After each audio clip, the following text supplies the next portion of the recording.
Assalamualaikum warahmatullahi wabarakatuh. Rihlah Ibnu Battuta dan COVID-19, siri yang terakhir iaitu siri ke-8. Ibnu Battuta telah berlayar pulang ke Maghribi melalui kepulauan Melayu, Quilon, Calicut dan Zafar di Yaman. Dan dalam perjalanan itu beliau menyaksikan pelbagai peristiwa di tempat dan orang berseorangan, antaranya orang ada yang sama seperti yang beliau pernah lalui sebelum ini, dan ada juga yang telah meninggal dunia kerana wabak taun yang saya ceritakan sebelum ini. Seterusnya beliau berlayar ke Muscat, Oman, dan kemudian mengikut jalan darat ke Shiraz, Basrah dan Najaf.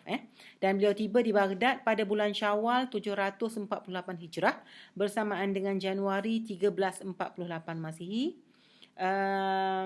Kemudian di Damsyik selepas itu beliau tiba betul-betul pada waktu wabak melanda di bandar itu. Dan diceritakan seperti yang sebelum ini bagaimana angka kematian mencecah sehingga 2,000 orang. Dan akhirnya beliau sampai ke Kahirah dan menuju ke Aizab, di mana akhirnya beliau menaiki kapal ke Jeddah dan tiba di Mekah pada 22 Syakban 749 Hijrah untuk mengerjakan ibadat haji kali keempat. Daripada Mekah itu beliau meneruskan perjalanan ke Tunis. Dan apabila sampai di Tazi, Ibnu Battuta mendapat berita kematian ibunya kerana wabak taun. Dan Sultan Maghribi pada waktu itu ialah Sultan Abu Inan Faris. Jadi kata orang home sweet home, akhirnya telah sampai ke Maghribi. Maka sesuailah syair berikut kepada Ibnu Battuta yang telah meninggalkan kampung selama hampir 30 tahun. Maghribi ialah bumi yang indah dan aku ada alasannya. Di sini bulan diintai dan matahari pula bergegas untuk berehat. Okey, Ibnu Battuta telah berdiam di Fez selama 2 tahun dan selepas itu beliau tidak dapat menahan perasaannya untuk meneruskan perjalanan ke sebelah Eropah iaitu Andalus. Bahagian pertama Andalus yang dilawat oleh beliau ialah Gibraltar ataupun Jabal Fath ataupun Jabal Tariq. Dan di situ beliau bertemu dengan khatibnya Abu Zakaria Yahya Ibn Siraj Ar-Rundi dan qadhinya Isa Al-Barbari.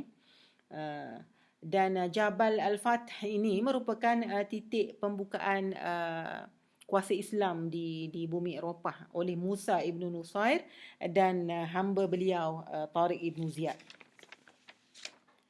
Seterusnya Ibnu Battuta bergerak ke kota Rundah, salah sebuah kubu orang Islam yang kuat, di mana amirnya ialah Syekh Abu Rabi' Sulaiman, manakala qadhinya ialah sepupu Ibnu Battuta, iaitu Faqih Abul Qasim Muhammad Ibnu Yahya Ibnu Battuta. Dan seterusnya beliau meneruskan perjalanan ke kota Marbalah, Suhail dan Malaqah. Kemudian ke Balish, Hammah dan Gharnatah ataupun Granada.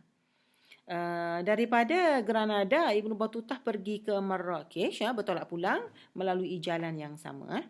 Dan pada 1352 Masihi, beliau bertolak ke Mali melalui Tagaza, Tasarahla dan Iwalatan ataupun Walata.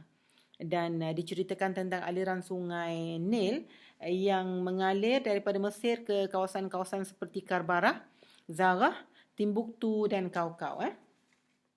Disebutkan oleh Ibnu Battuta bahawa Sultan Mali bernama Sultan Mansa Sulaiman yang katanya seorang yang bakhil dan tidak suka memberikan hadiah yang besar kepada pedagang-pedagang ataupun perantau.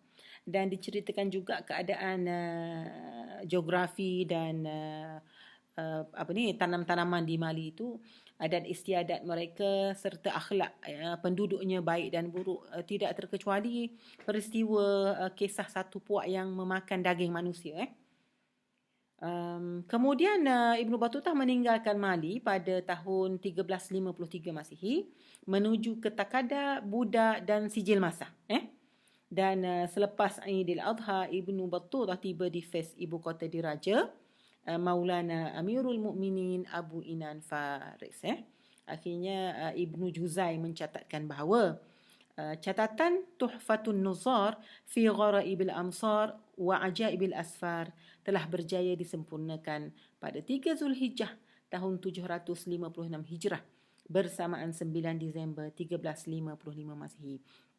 Maka dengan itu berakhirlah rihlah Ibnu Battutah yang telah kita bersama-sama daripada awal hingga akhir perbincangan ini ataupun perkongsian ini. Dan sebelum saya akhiri, saya mengucapkan ribuan terima kasih kepada semua yang sudi untuk mendengar dan memberikan sokongan moral. Marilah sama-sama kita ambil pengajaran yang bernilai.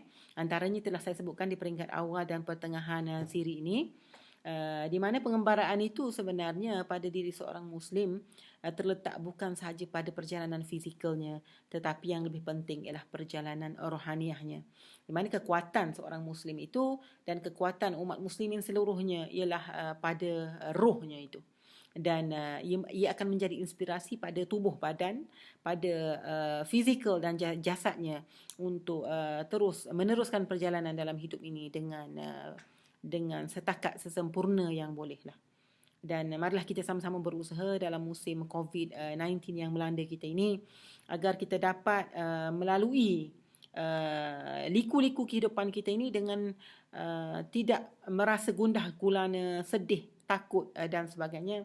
Bahkan kita percaya bahawasanya Allah SWT itu sentiasa ada untuk kita kembali bertafakur, berdoa, berharap dan dalam masa yang sama takut kepada kemurkaannya. Sekian saya sudahi dengan wabillahi taufiq wa hidayah. Wassalamualaikum warahmatullahi wabarakatuh. Maafkan atas segala kelemahan.